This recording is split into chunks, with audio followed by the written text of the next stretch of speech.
In this lesson, we're going to be going over Sleuth Kit. Sleuth Kit is actually a set of programs that has been designed for being able to look at disk images that have been acquired. So there's a set of programs that allow you to look more closely at these images that we've received. And by images, I'm talking about, for example, a raw image that you've acquired using DD or DCFL DD.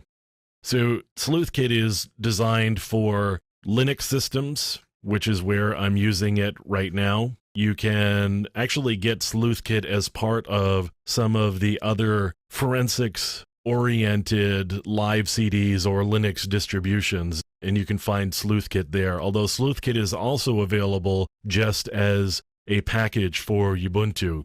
Now, there is a graphical user interface sort of that comes along with it called Autopsy, where you can download Autopsy as well as Sleuth Kit. Autopsy is actually a web interface as opposed to more of a traditional graphical user interface along the lines of ProDiscover or Encase.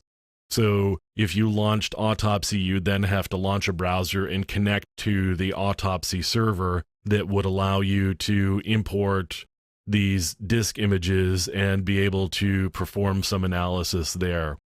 What I'm going to do here, though, is just use the programs that come with Sleuth Kit right on the command line, and we'll be able to see exactly what's going on and get the results directly. So the first thing is I've got a disk image called ntfspract.dd. And so I want to take a look at that disk image.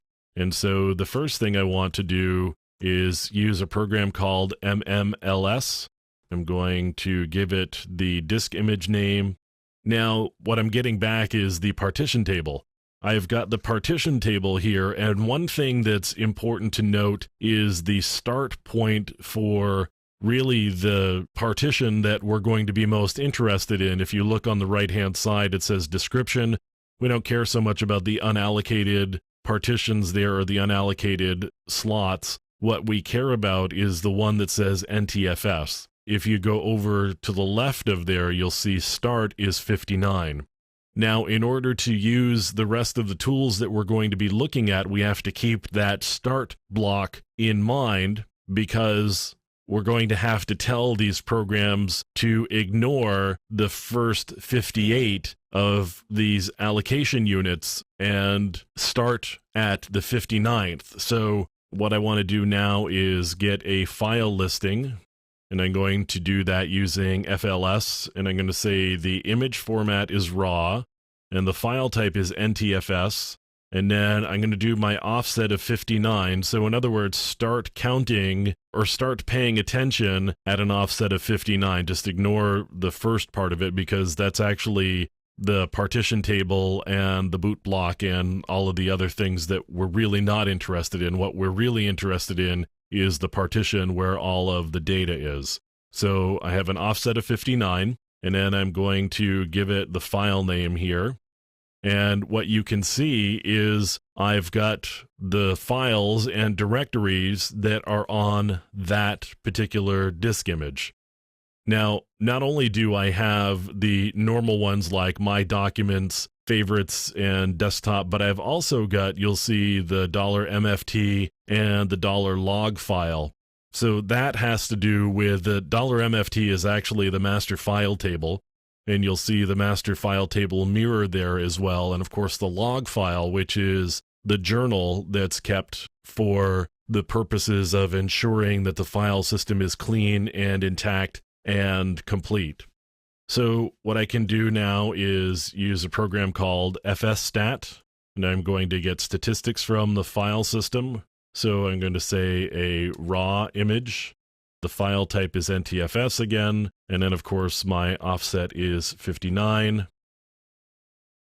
And I give it the image name, and now I've got information about the file system. You can see that the file system type is NTFS. I've got a volume serial number. I've got a volume name, just says new volume, and it says the version is Windows XP. So this apparently came from a Windows XP system. Now I've got content information, so my sector size is 512 bytes, and my cluster size is 4096 bytes. You can see all of the other just pieces of information regarding this particular file system. FSStat will give you information about the file system from the image that you provide. So it reads the image and gathers these statistics and presents them to you in a way that you can easily see. Now I'm going to use another program called Sorter, and what Sorter is going to do is it's going to give me all of the different kinds of files that are on this particular disk image. And my offset is 59, and I'm going to say we're going to use C, and the directory is savedir. So that's the directory I'm going to store all of the files, and now I'm going to give it the image name. So Sorter is going and running through all of the files that it finds on this particular disk image. Now if I go into savedir, now I've got all of the different file types. So what have we got in images? So you can see that there are several images that were stored on that image, and it gives you the inode that's associated with the image, so we know where exactly on the image or on the drive that these particular files are stored. And we've got several others, so exec.txt would be executables. So let's see what we've got there. We've got, looks like a couple of executables. We've got DTR set up and root.exe. So those are executables that are there. Now, there are some unknown as well. So it looks like there's a shortcut. It says internetaccess.lnk. That would be a shortcut or a link. And we've got a WMV file, which is a movie. So there's some unknown files that are there. So I can also look at some of the inodes here. Minus F is NTFS, minus I is raw, minus O is 59. That's my offset again. And I want to say NTFS. Actually, I need to go up a level before I do that. Minus F NTFS, minus I raw, minus O 59. And let's look at inode 131.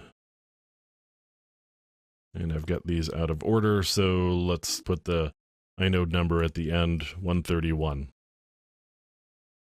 So for inode 131, I've got the file name ultimatejourneydk.wmv, which is what I expected to see because you can see from the sorter application, it gave me ultimatejourneydk.wmv and it told me what the inode was. So that was the inode that I fed to the iStat program.